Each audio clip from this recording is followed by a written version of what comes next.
Despite growing up in a very suburban setting, I had logging on the mind a lot as a kid. I saw enormous stumps in the woods around town, still bearing the cut marks of springboards. And at one point, one of my favorite sections of mountain bike trails was completely clear-cut. My grandfather had worked periodically in the logging industry, and although he passed before I was born, my dad had shared horror stories of that very dangerous work. I could see the lumber industry around me. But if you grew up in San Francisco, it's much harder to see evidence of how it used to be the heart of an enormous lumber industry network. Welcome to Writing Westward. I'm your host, Brendan Rinsink. This month we speak with historian and urban planner James Michael Buckley about his book, City of Wood, San Francisco and the Architecture of the Redwood Lumber Industry. This work can help us better see historic connections between the metropolitan urban West and its many resource-rich hinterlands. Buckley reveals how everything is connected, a maxim that likely applies no matter where in the West you find yourself. Thanks for listening. For new listeners, here's a brief introduction to the podcast and myself. Writing Westward is supported by the Charles Redd Center for Western Studies at Brigham Young University, where I, Brendan Rinsink, serve as Associate Director and I'm a Professor of History.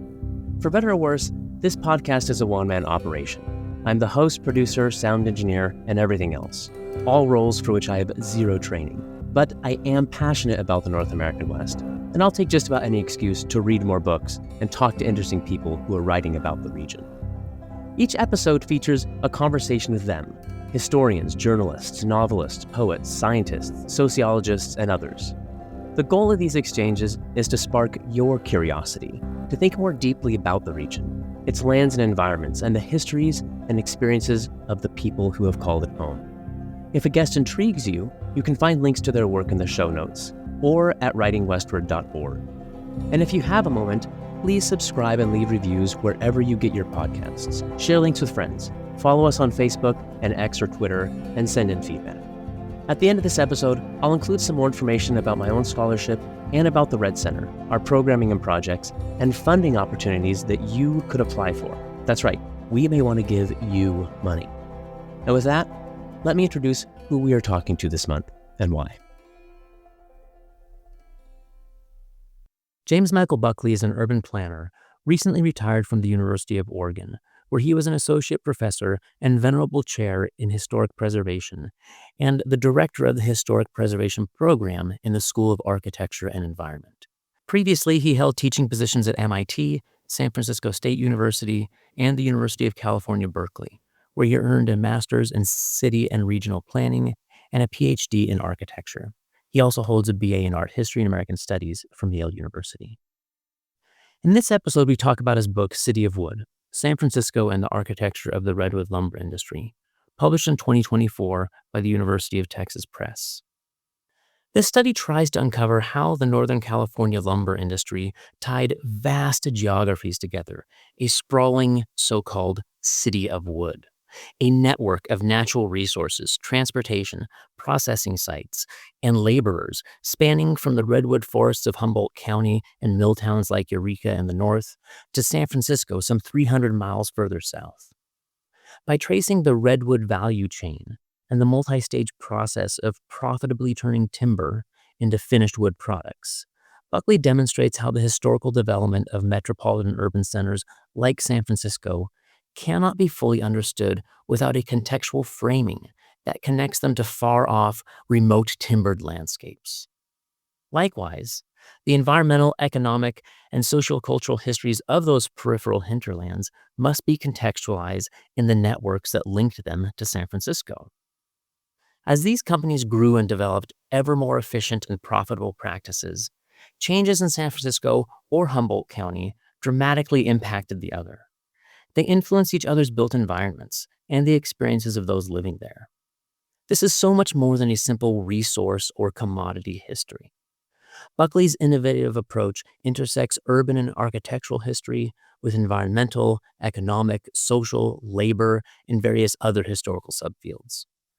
Readers who are curious by nature or otherwise invested in understanding why their communities and surrounding environs are the way they are today will find plenty of inspiration in City of Wood, plenty of questions to ask about the historical connections between landscapes that might seem disconnected today.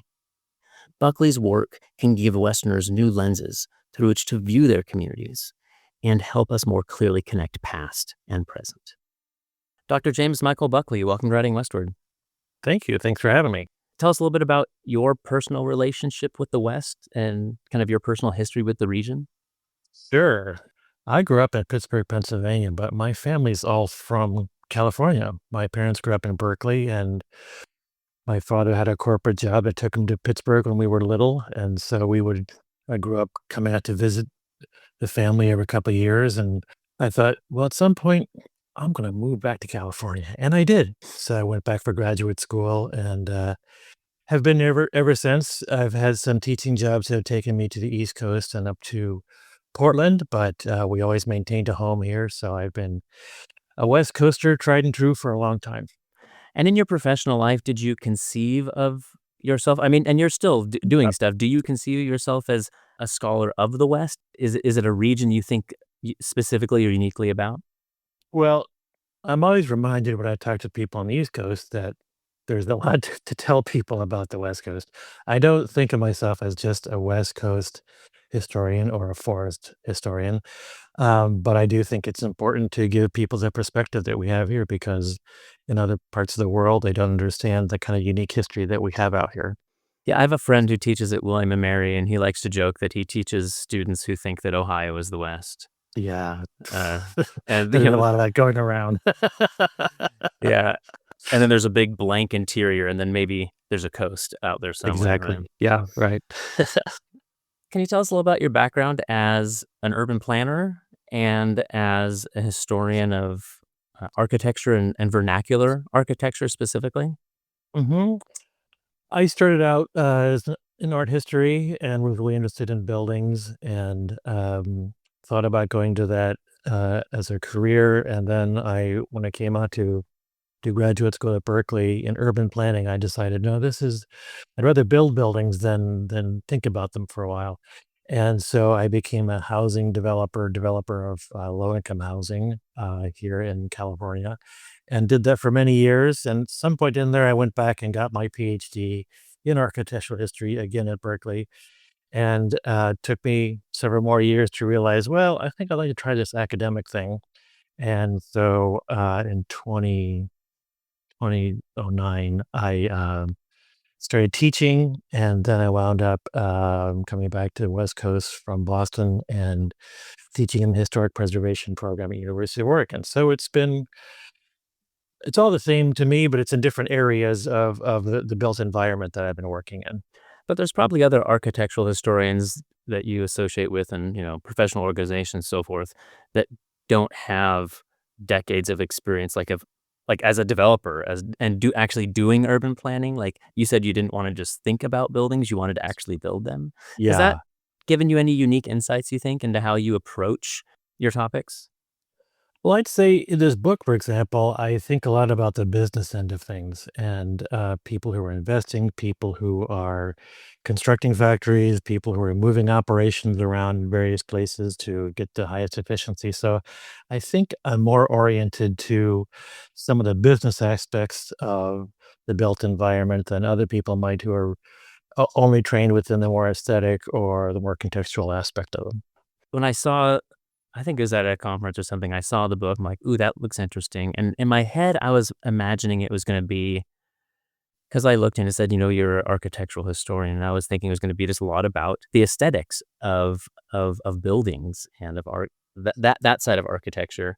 There's some of that, but Yeah. it's Yep. definitely, you're looking a lot more at kind of economic and social dynamics and spaces. And we'll get into that. Could you also give us a primer on vernacular architecture? Because that's kind Sure. of your subfield and your specialty, or what you're most interested in. That's right.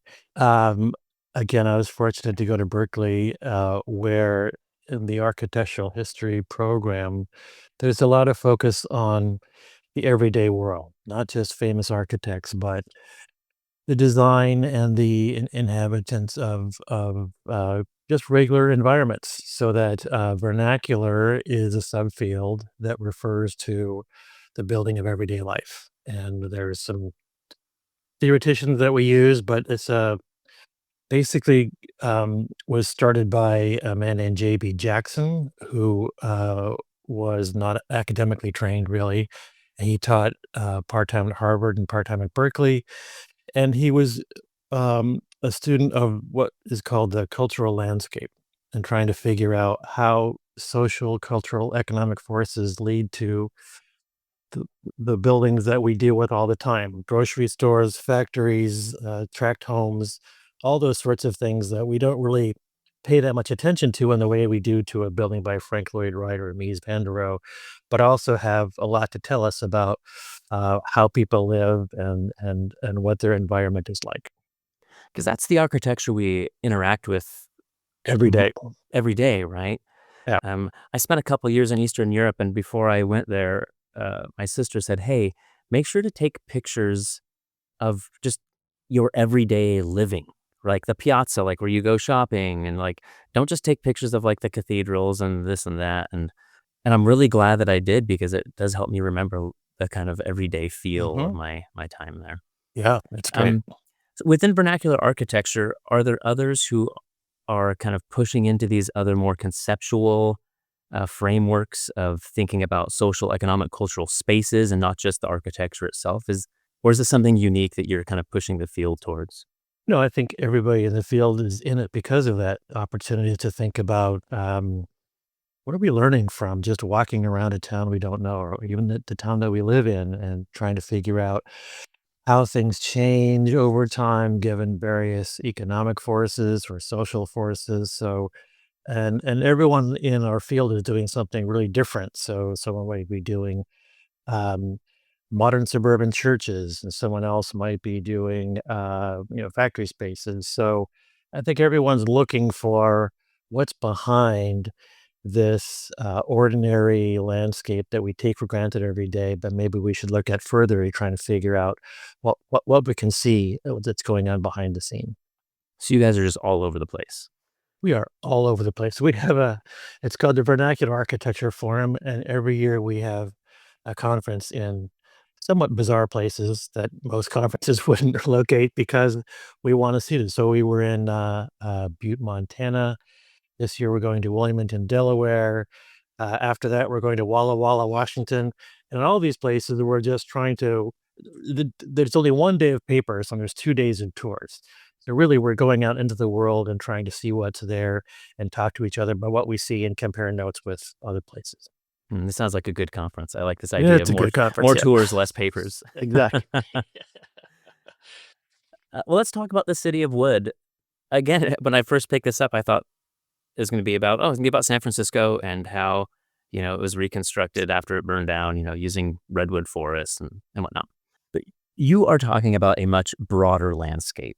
And for those who are not super familiar with Northern California, it might be useful to help us understand what you're referring to as a city of wood is San Francisco, but then extending up into the redwood forest of Humboldt County as kind of this broad network tied together by the redwood timber industry as one kind of half the state, a third of the state, as a kind of city of wood built off of wood and driven by the profits of lumber and so forth. Can you give us a sense of kind of the geographic scope and features of this broader quote unquote city of wood?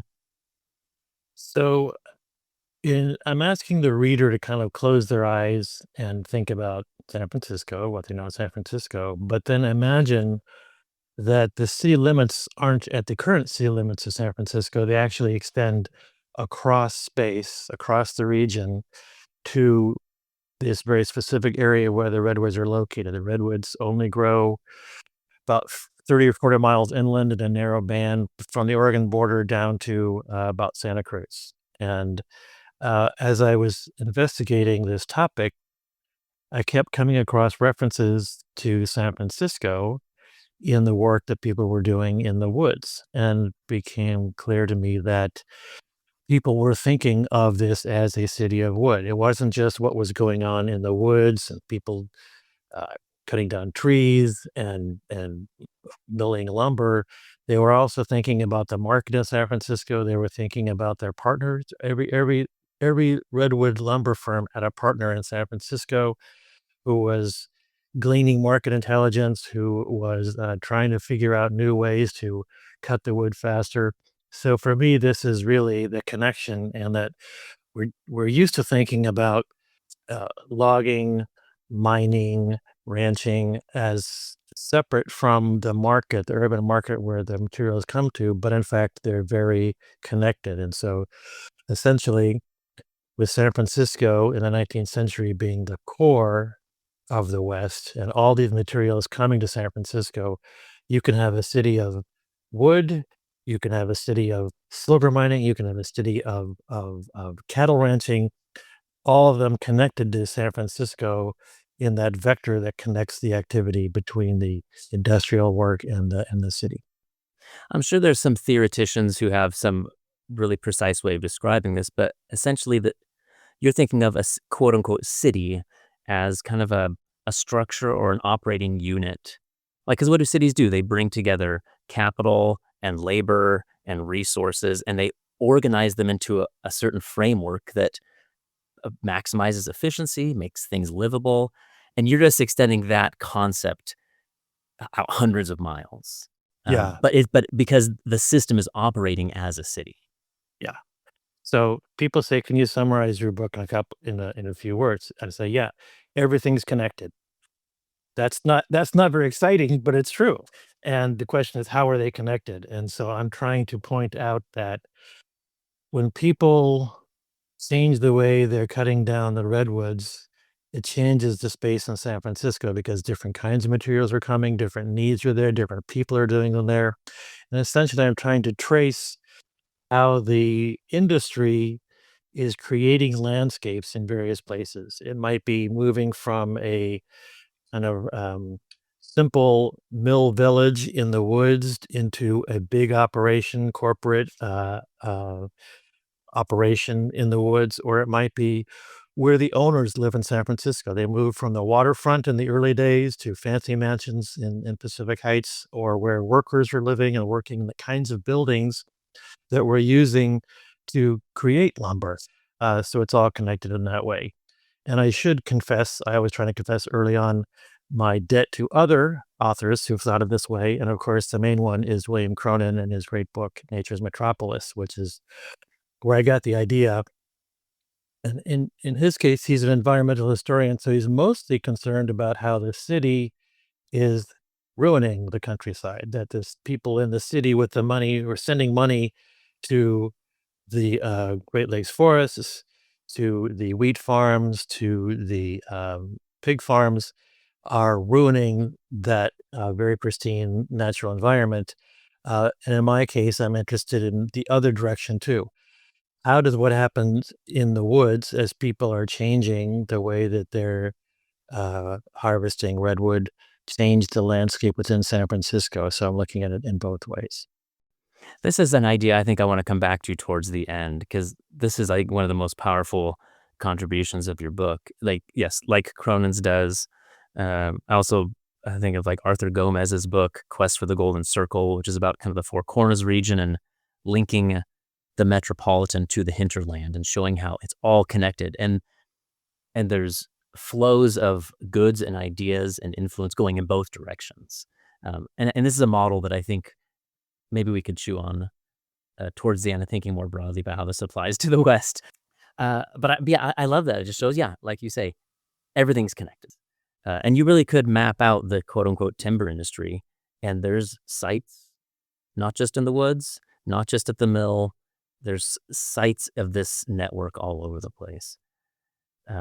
So these redwood trees, I think people are probably generally familiar. They're absolutely enormous. And the technologies and strategies for harvesting them, were fairly crude at the beginning, and they slowly evolve. And that's what a lot of the book is about. And we'll get through how some of this evolves. But as you talk about this process of harvesting the timber to then processing it and turning into some finished product that someone else is going to use, you talk a lot about what you call the redwood value chain, as this natural resource is harvested, transported physically, processed as a commodity. Can you define this idea for us of a value chain, and then Hmm. kind of specifically how it applies to timber? Sure. Um, Over the last few years, this has actually become more relevant to our daily lives, both during the pandemic when we realized we don't make certain things in this country and had trouble getting them, and supply chains were a big issue. And then just the past couple of months with the tariff wars, thinking about what do we make and not make in this country and what should we make and those sorts of things. So it's very relevant sort of in a background way, but we think about supply chains. You get something from somewhere, it gets processed somewhere, it comes to the place where you live. There's a step beyond that when you think about the value chain, chain, which is if you think about value added taxes in a place like Europe, they're taxing every place along the supply chain where you do something that adds value to that product. So one person cuts down the tree, another person chops it up into dimension lumber, another person in a planing mill makes it into beautiful gingerbread ornament on San Francisco townhouses. So those are different spots along the value chain. And the reason it's important in my work is that the people in San Francisco, in concert with people in the redwoods, are constantly trying to move this around in space to make the best advantage for um, creating value and for being the most efficient in their production. And that's what changes these landscapes that people inhabit. And we can read both ways. We can see what kind of operations they move. But we can also look at the ordinary everyday landscape and read back and say, "Oh, this is because they changed this process somewhere along the line, and now we have a different landscape than we had before." So value chain sounds pretty esoteric, and it is, but if you think about it in a simple way, it's really helping us understand this. Everything is connected across the region, city of wood kind of idea. And it helps explain why they make the decisions they do, why they change company policies or where they do different steps in these processes. You write about one of the first big innovations being the building of mill sites, milling operations, kind of up in the woods, closer to where they're being harvested. At some points previously, at least I know up where I grew up, they would early on they would harvest these huge Doug firs, and then they would just float them down the rivers, and the milling sites were all at the bay in the Correct. harbor. Yeah. Um, but then there was log jams; they couldn't get unstuck, and all kinds of problems. So one innovation is moving the milling, not well, maybe upriver literally, but up into the mountains. Um, what kinds of new spaces does that innovation create, and how does that then kind of impact uh, daily operations and the lives of those laborers? So as you say, initially, these huge trees are cut down. Takes a week to cut them down. Takes another week to peel the bark, cut them up into uh, sizes small enough for a team of oxen or horses to drag them to the waterfront mill, and then they get floated to the next spot. And Um, that's for s- a single tree, a week to that's a cut down the single tree. tree, That's a a single week. tree. Yeah, Okay. yeah. I mean, this is like all California industry. People come for the gold and stay for the wood or oil or whatever it is that that they finally wind up doing. And you can just imagine these people who were experienced lumberjacks in Maine or Nova Scotia. They decide, oh, I'm not going to make any money in wood, and they find this incredibly huge tree. It's like I don't even know how to get this thing down. So there's all these great pictures of 4 people with crosscut saws and axes trying to get this thing to the ground. So it's pretty amazing to even think about. So there is some of that waiting for the spring stream to flow so you can float these down the stream, but they're huge and the streams are very small. It's somewhat of a moderate rainforest in this area, which is why the trees grow there, but it's not enough really to use river transportation. So what changes things is the railroad, and people suddenly realize it's worth the expense, the incredible expense of building my own rail line into the woods where I can get these things and bring them to market more easily. But what they realize then is also it's better to cut them better to mill them closer to the site, so I don't have to move them as far in their huge form. And they begin to develop mill villages, and these are not company towns, full company towns. These are just sort of informal buildings spread around the mill, and I was able to find some fun newspaper descriptions of what these towns are like, and that sort of uh, big men, big appetite kind of guys. At the cookhouse is the big affair of the day, and that's really where the center of social life is.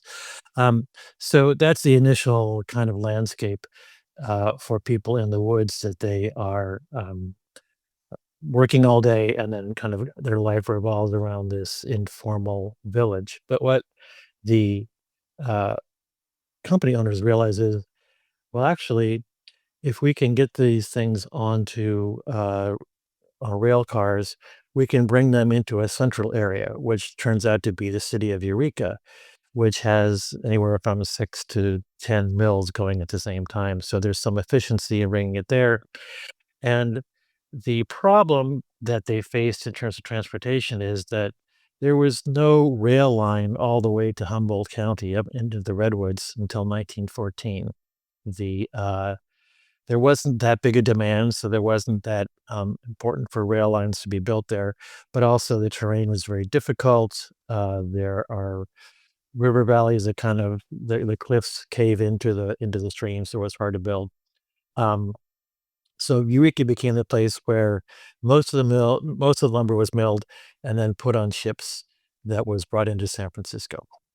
So you now have new spaces in Eureka, at maybe some processing plants In uh, the woods.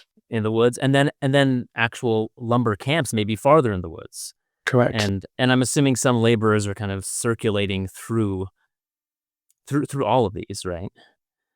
Yeah, it turns out that the mill workers were a bit tamer and didn't circulate as much as the woods workers, but the woods workers definitely were more of this timber beast image that we have of them. They would work for a while, very hard work, get enough money to go into San Francisco and, do the whole bar scene, and the stereotype of spending their money and then saying, "All right, back to the woods," or they might go to work on a railroad site, or they might work on a ranch. So there's evidence that people were doing all kinds of hard physical work, but then circling back into San Francisco as kind of their base for wherever they were going to go next. Hmm. Well, let's move to San Francisco. You described that. I'm sorry for quoting you. I hate when people read to me something I wrote, What did but I say? but I like how you say this. So it's milled up in up in Eureka. It's then shipped down to San Francisco, uh, and you write about the San Francisco kind of this lumber district uh, as quote the fulcrum point of a widespread urban empire. Um, so what are some of the spaces that are then created in San Francisco because of the lumber industry being there? So Roger Lachin, who's one of the historians of early San Francisco, says at first, because it was gold and tons of people coming here, the waterfront was everything was scattered everywhere. But over time, different sections of the waterfront became specialized in different goods, and there were two places in San Francisco where this wood would be coming by boat from the redwood forest. One close to where the Market Street comes into the waterfront today, and the other in China Basin, where the baseball park is today. And what you really can't imagine as you walk around the South of Market in San Francisco now is how there were acres and acres of lumber piles everywhere. And this was wood from the redwoods, up from your neck of the woods, the Doug fir and pine from the Northwest, that were just brought there. Part of it was just storage, and part of it was that it was being dried over time so that the wood would be more ready for market. And so we have both the shipping aspect, the storage aspect, and we also have a number of planing mills that get built in this area as well. So the streets behind, just north of Mission Creek, were lined with these planing mills, and they were not the simple operations we think of today.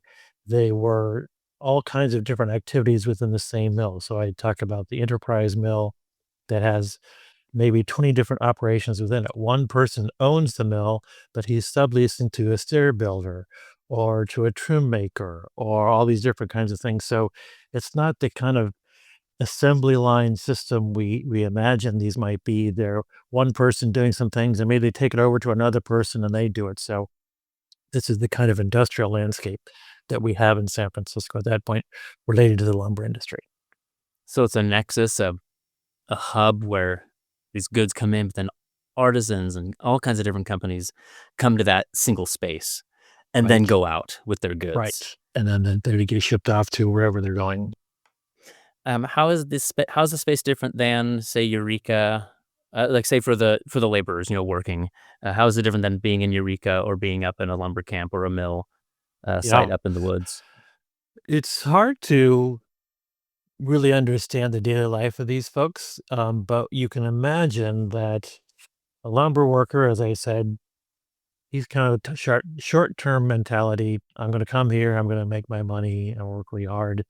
Then I'm going to go have fun somewhere else. A mill worker in Eureka is a little more sedate, a little more fixed in place. Um, and then the worker in San Francisco, I think you begin to see this real difference in labor conditions in, and I use architecture to try and assess this out. In Eureka, there's an effort by company owners to be very paternalistic and keep the best workers in their shop by paying them better, giving them breaks, making sure they have some good housing. In San Francisco, they don't have that same kind of control over the market, so you have, uh, opportunities for union activity, and lumber workers, the planing mill workers become part of this incredible union movement in San Francisco in the late 1800s, where there's almost a real sharp control over, the workforce, and that the unions have a real say in what kind of conditions they'll deal with. But workers in San Francisco, there's lots of other employment opportunities Exactly. around that they could jump Yeah. to, whereas a That worker in Eureka, that's pretty much it. yeah, You okay. you don't wanna work in wood, you better find another place.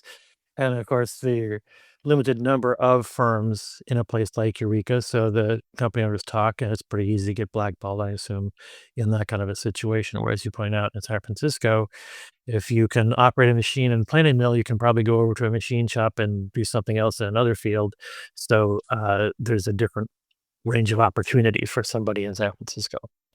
This also means a different range of experiences for management as well in Eureka versus San Francisco. Like, these are just very different worlds. Again, they're all connected, but the lived experience of management and labor are going to be different in each. Yeah. So, as I said, the lumber company owners in Eureka were really close to the action. They were very involved with their workers, trying to keep the best ones. In San Francisco, you're far from the kind of main operation. Basically, the lumber company officials in San Francisco were marketing agents and also kind of ear to the ground, what's going on with technology, what kinds of things might we be able to incorporate. And then there was a separate ownership of these planing mills that were individual entrepreneur. They were not connected to the people who were harvesting the timber and sending it. There was a separate operation that, as I described, becomes absorbed by the larger lumber businesses over time. These San Francisco spaces start to evolve in other ways that kind of also separate management from workers. Um, you you write about the movement of management kind of out of the wharf, south of Market, Uh-huh. area up into the financial district, the movement of owners up to Pacific Heights. Is that The where kites. they have all their Yep. mansions? But then Yeah. even workers then not living down in that wharf district, but starting to slowly move into kind of middle class ish housing, right, in the Mission District or other places. Yeah. So the owners, everything's all mixed up at the wharf at first. So owners have little shacks where they do their accounting, and there's workers in the yards who are moving material around. And over time, the owners start making more money. They have homes in the south of Market. Many of them are on Rincon Hill, which is now the base of the Bay Bridge, but at one time was a fairly nice neighborhood. And they decide, I don't need to be next to my business. I can move away from it. And many of them who are successful build big mansions in Pacific Heights. At the same time, workers begin to kind of segregate out as well, and people who have some skills begin to have opportunities elsewhere in San Francisco. So at one point, I had sort of a chart of where everybody was, lumber workers, where they're living in San Francisco, and there's this movement of workers who had better skills towards the south into what's now the Mission, where they could acquire a single family home as opposed to be renting a little apartment somewhere in the neighborhood of South Market. So it's interesting to see how the changes as the industry becomes more sophisticated, certain people benefit and they can move geographically to another location. Does this change relationships between management and labor in discernible ways? It's hard to tell. It's hard to separate out different things that we see. I think it certainly reinforces the strength of the worker if you have a number of laborers who are making more money, have their own home, contributes to the building trades um, power in San Francisco. On the other hand, it does kind of bind them to working if you take on more expensive housing, and that's what we see in the woods area, that people really they're dependent on their job in a way that perhaps people in San Francisco have other opportunities. So it's hard to tell from what we can see. We can just sort of observe the geographic patterns and try and suss out from there.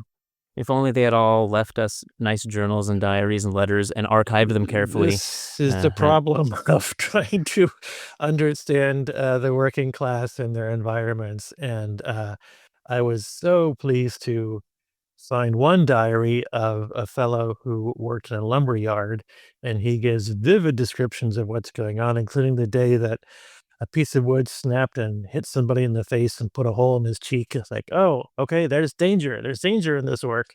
Um, so that's, but that's the only one. And someone said, whatever happened to that guy? And I said, I wish I knew. The diary stopped. I don't know what happened to him. So that's one of the reasons for looking at the physical landscape, to try and understand what people are doing in ways that they don't express to us because they really weren't keeping these kinds of written records. does the movement of management to the financial district change how these lumber barons begin interacting with other kind of titans of industry from like non-lumber industries? Does it change the dynamics of kind of that upper echelon of San Francisco industrialist society? Well, you have to assume that's what they want because they have They want to be part of had the club, they want to be right? out of the club, and that they are have these wharf side offices, and then they realize that as the industry becomes more complicated, there's more moving around of parts, there's more management issues to be done. They move with other companies into the central business district, and they move into very different environments. So uh, the office buildings are that they occupy are actually close to each other. There are several lumber firms, both from California and the Northwest, that are on the lower blocks of California Street where they can bump into each other or consult with each other or keep tabs on each other. And at first, they're in the small, typical 3, 4, 5-story Italian buildings. But over time, as architecture becomes more complex, they rent space in larger buildings. Now, one thing that's interesting about lumber is there's a lot of it, and there's a lot of different kinds of it. So in San Francisco, you never see uh, the Dolby and Carson building as you see like the railroad buildings. Railroad company owners can never corner the market in a way where they have as much control as oil companies or railroads. So they're always renting from other companies, but they definitely want to be in that environment. In fact, there's found one description of a lumber company owner saying he was having lunch at the Pacific Union Club up on Nob Hill, and he happened to see a finance person across the way who waved to him, and then afterwards, they walked down the hill together, back to their offices in the central business district discussing business. So, yeah, I think there's an interest in trying to hobnob, be involved in the business, maybe make some deals, in this different environment. So it's opening up new social economic spaces and because they're now overlapping more, literally walking down the street.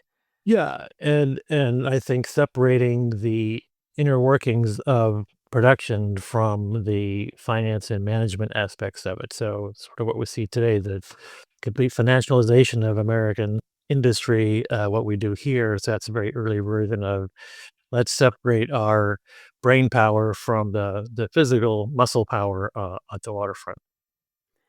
Can you give us a sense of the scope or the scale of this timber industry compared to some of the other kind of large industries that are coming into San Francisco? Is lumber as big a business as mining or the railroads or or agriculture?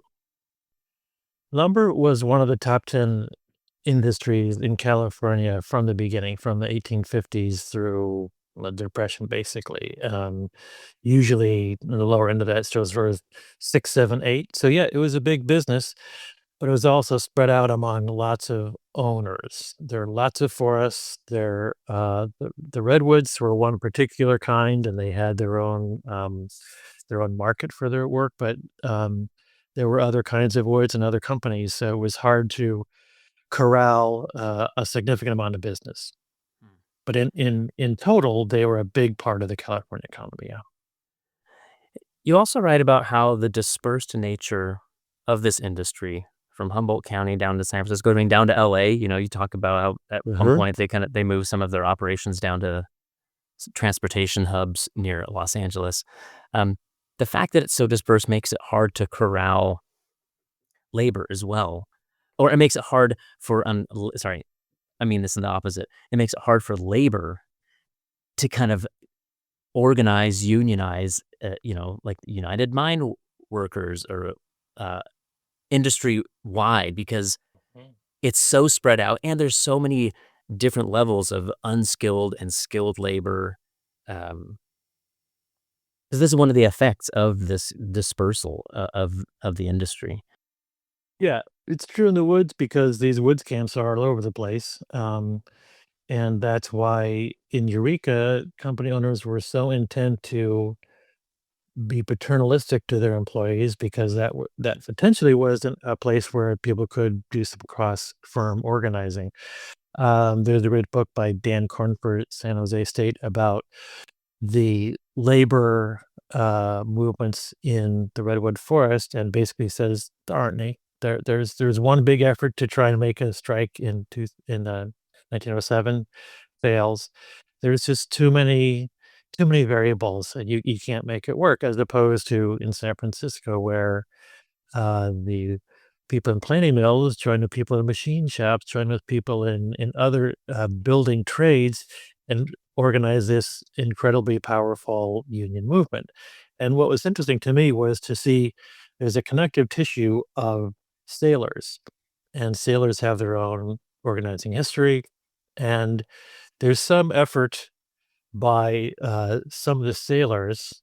Lumber was a very particular product, and it turns out that some sailors specialized in lumber because there was a real skill in packing up a ship so it didn't overturn in the middle of the Pacific Ocean.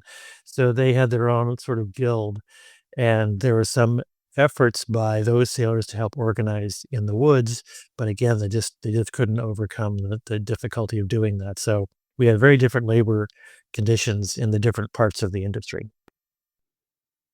This is all taking place, this turn of the century era in American business, economic history. This is an era of increased industrialization, corporate consolidation of, large companies buying up smaller ones, vertical integration where companies are trying to own every step of the process from harvesting to final product because it maximizes efficiency. I mean, all of these innovations are based on trying to eliminate disruptions, be it labor or, long transportation times or whatever it is, and then maximize efficiency in order to maximize profits. Um, Labor disputes are clearly would be a huge disruption. The dispersed nature of the industry maybe is helping them out there. Um, but you also write interestingly about uh, the growth of company towns as a way, again, to stabilize a workforce and eliminate disruptions. Um, can you talk about the significance of the growth of company towns? Like Scotia is kind of one of the big examples that you talk about. What was Scotia, and what was so innovative about it? So I kind of explored this backwards because this was my dissertation, and I thought I'll do something on modern housing, like one of those early public housing projects. And right before I started the program, I drove up the coast for the first time. I went to the Redwoods, and I drove into Scotia, which is the company town of Pacific Lumber, which is a company most people know because of its sort of notorious history. Um, and I was just fascinated. I thought I'd traveled back in time to 1910. All these same house over and over again, the same yard decorated the same way. Even the hoses in the yards were wound up the same way. And at 5 o'clock, the whistle blew, and everyone came out of the mill and went home. So I thought this can't really be happening now, can it? Like you stepped And it into a movie was. set or something, right? Exactly. I thought this must be, where's the camera? This is Yeah. can't be happening. Uh, so yeah, I started with Scotia because it was such a fascinating architectural environment, and it's only the culmination of this long history of the changes that are going on in trying to wrestle redwood lumber into existence. And so, as you said, typical story, turn of the century, a lot of consolidation going on. Hey, wait a minute. We have this city of wood. We're spending a lot of effort getting redwoods to the ground, making them a dimensional number. Why don't we do the work of making the finished goods that is happening in the south of Market in San Francisco? Do it ourselves. Let's bring that in house. Let's do the marketing ourselves for the whole thing. Let's own the ships. So basically, from the stump to consumer was the idea, but that takes a lot of money, just as it does in any industry. So we begin to see a consolidation into the big three redwood lumber industries, and each of those companies decides we are spending an awful lot of money. We really can't have labor disruptions. We really want to keep the best workers. So each of them creates a company town. And Scotia is the most elaborate version of this. And it's begins to change right around the turn of the century. They change the bar into a social club where you can't drink anymore. They build a theater building for movies that has redwood tree trunks as the columns at the beginning of it. They decide that they should have a bank. They build a bank building that again has redwood tree trunk columns like a Greek temple with these redwood trees surrounding it. So it's kind of a, yeah, we're paying you. You want to save your money, but remember, we're the ones paying you where you're getting the money is from. And so, and they really focus on trying to get families, get married men. They build these single family homes as opposed to the bunk houses that they'd had before. So Scotia becomes this symbol of um, the sort of brave new world of the worker who are part of the system. And we have what was called welfare work at the time, where all kinds of companies that were growing and trying to become these vertically integrated behemoths were interested in trying to keep workers in place through these different programs. How is this different than because there were some similar dynamics earlier in Eureka, right? Like the companies built theaters, a hospital, and there was kind of this paternalistic trying to take care of their workers, right, in order for stability. But is this a same thing, just kind of dialed up to 11? Well, I think it's sort of less of an arm's length. It's more of an arm's length transaction early on. That the workers, I'm going to build a theater in town. You don't have to go to it. It's part of Eureka has a few other industries, but has lots of things going on. Um, I'm going to provide some housing for workers, but it's paternalism in the sense of I'm doing a nice thing for you, as opposed to the company town, which is I'm building this town for you. And it's just a matter of distinction of how extended the ownership is into the daily lives of the people. If you want to work at Pacific Lumber, you're going to live in Scotia. You're going to enjoy our hospitality, whereas before you didn't have to be as much part of the corporate environment in Eureka in the earlier period. Are these company towns in the timber industry distinct from similar things in that I think mining companies built company towns where they lived in company housing, they shopped at company stores? Did these ones operate differently than those? I think they're much more elaborate versions of that. Mining companies, for whatever reason, didn't want to expend as much capital on creating these living conditions in the redwoods. Um, Maybe it's because they had to buy extensive tracts of forest land so that they could make sure that they would have product to be working on for years to come once they were building these larger organizations. But yeah, there's a company store. Um, it seems to be less of a problem of, yeah, you pay me, then I go spend my whole paycheck in your store. There's less of that kind of complaining and more kind of, oh, I can get some nice things. In fact, in the 20s, there's a description of the marketing manager who is trying to get different brands in because that's the kind of shopping that we do these days. So you want to have a Sears refrigerator, another kind of refrigerator. And so I think it's more introducing people into the world of consumerism than it is trying to extract the last buck from them in the company store. Did the myth of superabundance that the trees we could never run out of trees compared to, mining is just so boom and bust, when a mine plays out, it plays out. And so building a huge company town outside a mine that in 3 years might uh, not produce anymore is not economically viable. Whereas, I mean, the trees are just seemingly endless, and we're not quite yet to the era uh, of forest management, kind of as agriculture yet. Where like they're replanting and trying to keep it fully sustainable. But we're on the verge of that, right? We're By the right on the 19 verge of teens. that. And I do think that that's part of the rationale. So, yes, the forest industry has market ups and downs like mining does, but it doesn't run out of ore at a certain point. And the idea in the 19th century was these things are vast, they're huge, they go on. We'll be doing this for a long time. And suddenly it dawns on people as they are investing huge amounts into integrated plants that will do all the finished product. They're buying huge tracts of timber to feed those plants. They're buying ships, building railroads. It dawns on them that actually this could run out, couldn't it? Maybe. And so there's a lot of consternation. And this is right around the same time that places like Berkeley are creating forestry programs. You have the influence of people like Gifford Pinchot into the sort of Germanic approach to um, sustained yield forestry. They are all coming together on the same time, 1910, 1920, and the lumber companies are beginning to say, yeah, we are going to try to match what we're taking down with planting. And there's an advertisement from one of the big 3 firms saying, "Don't worry, for every tree we take down, we're planting 40 more." And, I don't know if they really were, but there are some.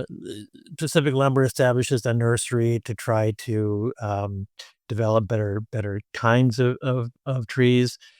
They are doing plantings, and Pacific Lumber is the one that really takes this on in the most way, and they actually do sustained yield forestry for the better part of the 20th century, which ultimately becomes their downfall in the area of the go-go 80s and the junk bond era. But that's beyond my story.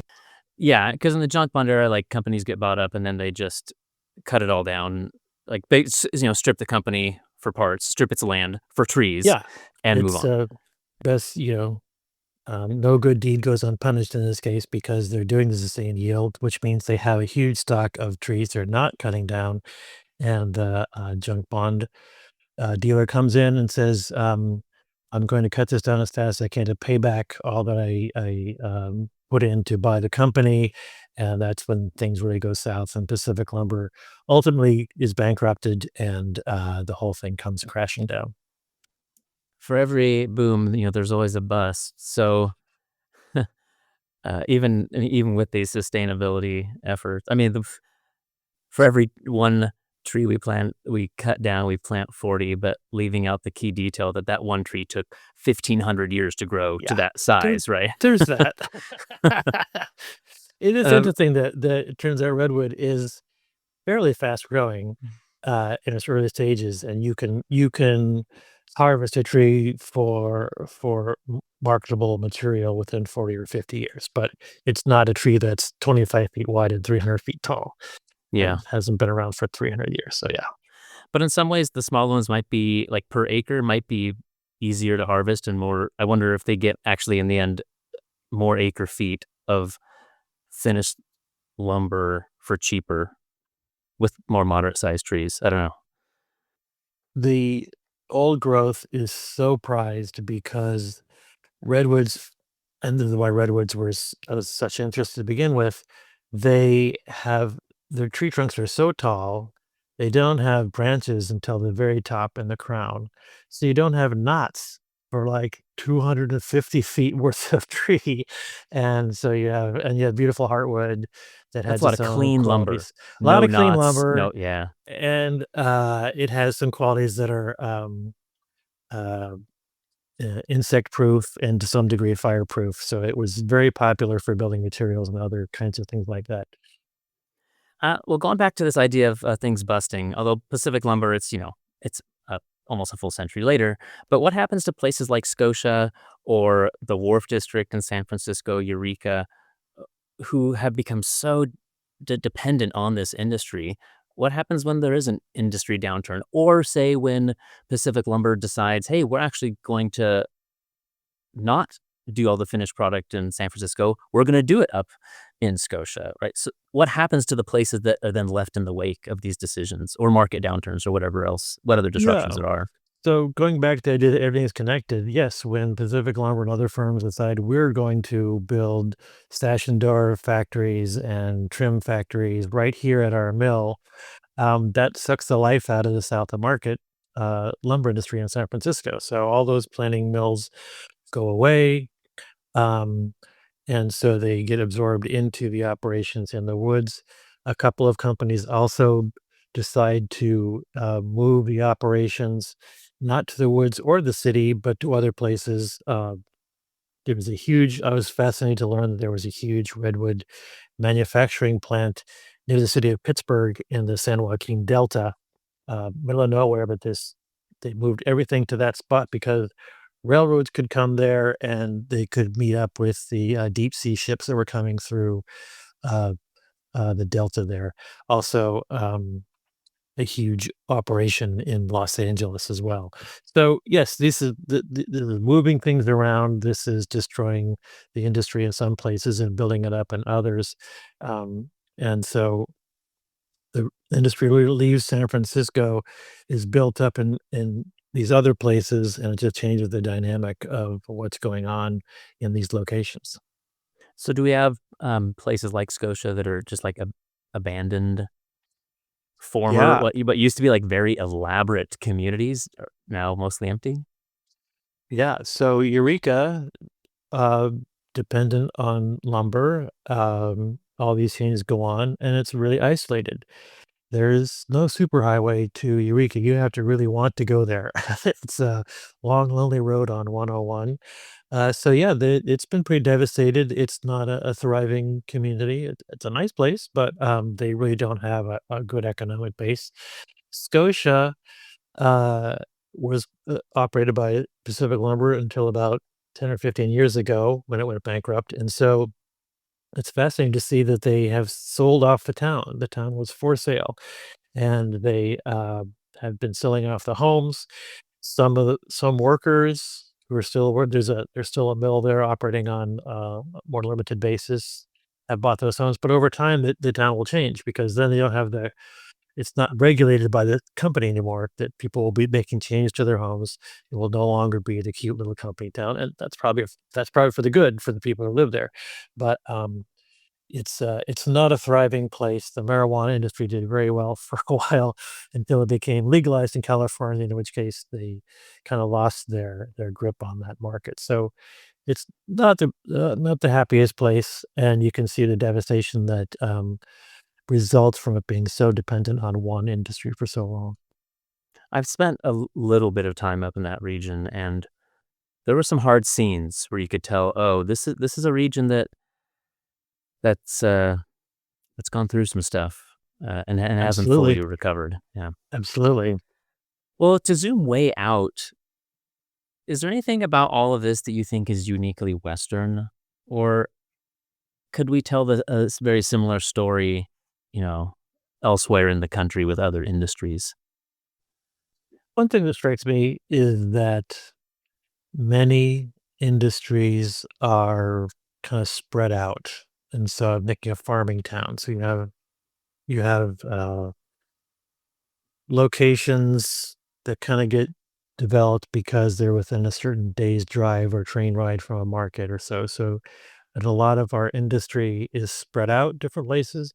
In the West, we really have this structured vector between the resource region where the resource comes from and the urban market of San Francisco.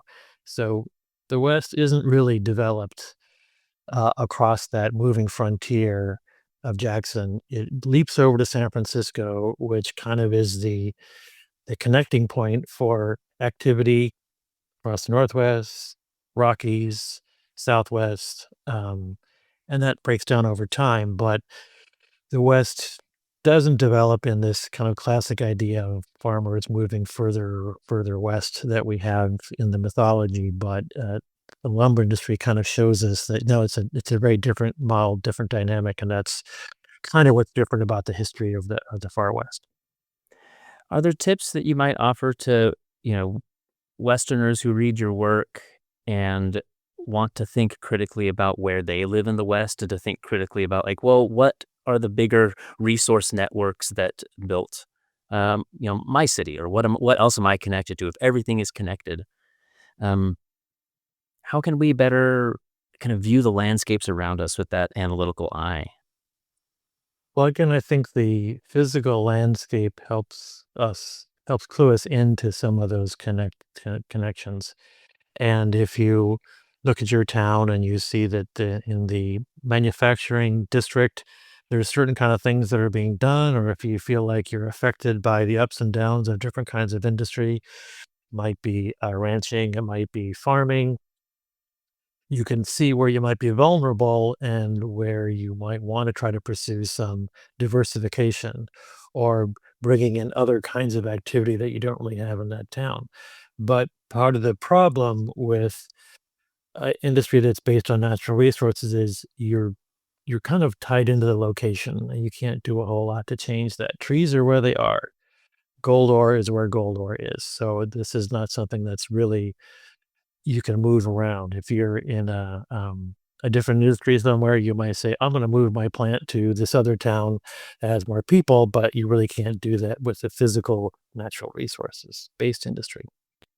I think seeing these connections is getting harder, at least in some places in the West. Here where I live, some of the water infrastructure used to be Yeah. open canals. Now they're covered. paved over as like walking trails, and people just don't see that landscape and think, oh, there's a canal, that water's coming from these springs or from that river, it's going to these agricultural areas. It's all been, paved over. Where I grew up, right behind my house, there was this great, there's an immense trail system of urban trails that's often rail to trail. Like, Right. and when I was a kid, there was still old, burned out like railroad trestles, and you could find railroad spikes and ties along. But now when I go home, I can't see it. There's none of that is left. And I bet new residents, they don't ask the question, why is this trail here? Because they don't realize it used to be a railroad track, and then ask, well, why was there a railroad? Why were there like multiple railroads crisscrossing all through town? Like, what were they doing? So some of the cues in the natural landscape that would make us ask these questions, I think, are becoming less and less legible. Um, Especially, the West is such a Western populations are so mobile. Yeah. There's so much movement, and my wife's from the Phoenix area, and almost no one can trace very many generations back. Like, everyone's a newcomer, right? Right.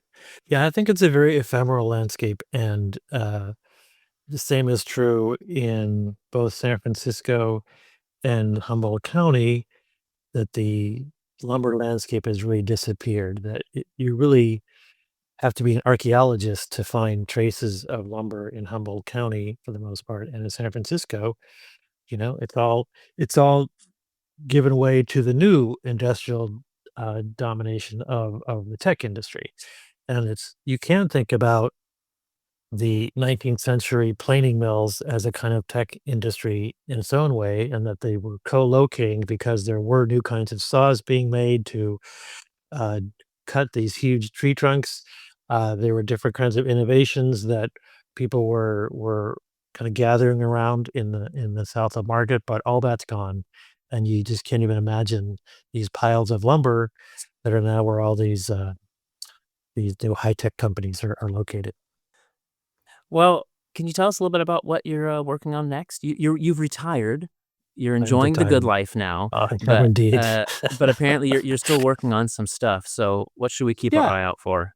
There has been a sort of overall look at my field of vernacular architecture and cultural landscape for a while. And in finishing this book and talking to people about this approach, I realized that maybe there's more to kind of convince people of how to do this in a broader way and different kinds of ways of doing it. So I've just begun working on something that I don't want to be a textbook, but I would like it to be more of an overall. How do you approach these kinds of everyday physical landscapes and understand them and help other people to do the same, not just in a textbook way, but have us thinking about, hmm, suburban shopping center. What does that tell us about the kind of environment that we're in? Who benefits from this? Why is this something people want to do? What are the environmental concerns about it? So um, it's even talking about it sounds too broad, but I think the question is, how can I find some key points of entry into this topic and try and help people understand this way of viewing the world? I could see that playing really well in like a public history course or program, Mhm, like mhm. training students, like, how do you go out and read your landscape in your local economy and cities? Like, That's what we called it in yeah, preservation. Let's go read a building. So, yeah, yeah, yeah. that's it.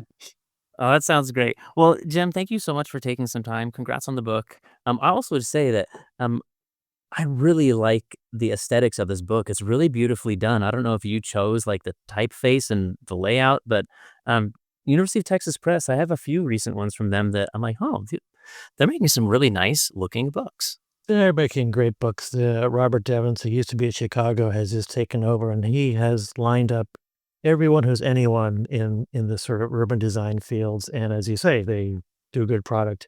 I'm particularly pleased with the maps because I'm trying to show connections. So it's really important for people to see these in their geographic context. So yeah, it's been a great process. Would have been fun. Well, thanks again for spending some time. I hope we can cross paths sometime. I'll drop you a line next time. Are you in San Francisco or are you up in I'm in Portland? San Francisco now, full All right, time. Yeah, all right, all right. Well, I'll drop you a line if I'm ever in town. sounds great. All right, thanks so much, Jim. Take care. All right, thanks. Bye. Thanks for listening. I hope you'll subscribe and listen every month. Please leave us a review on whatever app or platform you're listening through, and follow us on Facebook at Writing Westward Podcast or on X or Twitter at Writing West. There you can get updates and leave comments and share episodes with your friends, family, and colleagues. Writing Westward is supported by the Charles Redd Center for Western Studies at Brigham Young University. We are an interdisciplinary research center that supports academic and public research and promotion of public understanding of the North American West. We host regular public lectures, which we live stream on our YouTube and Facebook pages, have an annual funding cycle with award, grant, and fellowship categories that nearly anyone can apply for if they are researching or working on the region from any disciplinary approach or towards any final product. Learn more at reddcenter.byu.edu. That's REDD Center. Our theme music was provided by local Utah composer Micah Dahl Anderson. His website is also linked in the show notes. As you know by now, my name is Brennan Rensing, and since I serve as the podcast host, producer, sound engineer, publicist, and everything else for the podcast, you can direct praise or critique my work. As a historian, I'm the author and editor of a number of books, articles, and chapters on the North American West, borderlands, Native peoples, genocide studies, religion, the environment, and other topics. My most prominent publications include a 2018 book, Native but Foreign, Indigenous Immigrants and Refugees in North American Borderlands, which won the Best Historical Nonfiction Book Award from the Western Writers of America, a 2019 anthology I co-edited with P. Jane Hafen, Essays on American Indian and Mormon History, which won the Metcalf Best Anthology Book Prize from the John Whitmer Historical Association, and a 2022 collection of essays I edited entitled The North American West in the 21st Century. I also recently launched and will be editing a new series for the University of New Mexico Press entitled Histories of the North American West. So send me a note if you have a manuscript to propose for publication. Here at the Redd Center, I'm also general editor and project manager of a great digital public history project, Intermountain Histories. It's a free mobile app and website that curates student-researched and written micro-histories of the region, complete with archival photos, bibliographies, and more. To contact me about that project, the podcast, my own research, or anything else, head to bwrensink, that's bwrensink.org. Email me at bwrensink@byu.edu, or follow me on X Twitter at Brendan W. Rensink. Until next month, be well.